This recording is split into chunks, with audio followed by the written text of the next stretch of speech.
"200 years ago, the New York Academy of Sciences was founded right here. In 1817, we held our first meeting at the College of Physicians and Surgeons. Back then, we were called the Lyceum of Natural History. We launched our flagship publication, Annals, in 1824. That's still being published today. Our members included leaders and thinkers like Thomas Jefferson and James Madison. And Alexander von Humboldt, the founding father of environmentalism. Our mission was to bring together the smartest scientific minds to make a positive impact on the world. We weren't just an honorary academy made up of big names and deep pockets. We welcomed anyone with a passion for science. We watched as one of our most famous members, Charles Darwin, changed science forever. Our members helped found other scientific institutions. You'd probably recognize some of them. Of course, we moved beyond natural history into chemistry Engineering. and technology. We welcomed our first female member, Erminie A. Smith, along with other groundbreakers like Lord Kelvin, Alexander Graham Bell, Louis Pasteur, and Nikola Tesla. And as the century drew to a close, we said, So long to the Lyceum and hello to the Academy. then we rang in the new year. We explored the world. Conducting the first comprehensive scientific survey of the island of Puerto Rico. Meanwhile, even more members joined our ranks. People like Charles Pfizer, John A. Roebling, Simon Guggenheim, and Niels Bohr.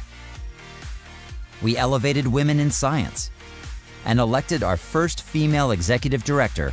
Eunice Minor, who served for 32 years and grew our membership more than 50-fold.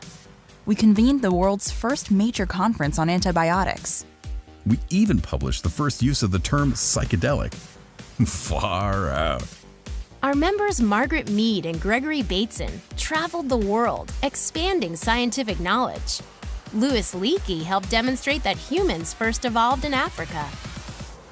We held the Man in Space Conference as scientists raced to put a man on the moon.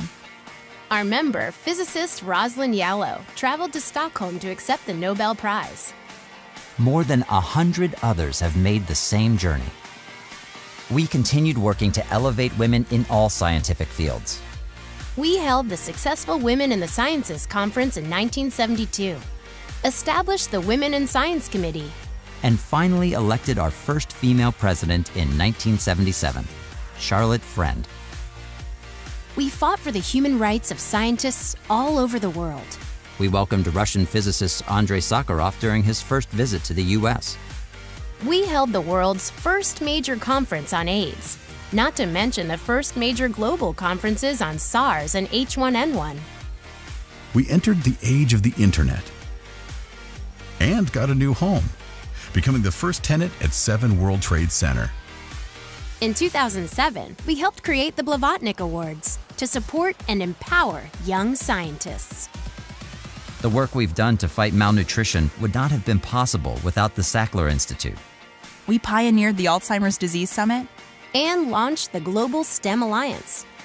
In the past 200 years, we've been busy growing the smartest network in the world. So in the next 200 years and beyond, we'll be ready to face any challenge that comes our way together.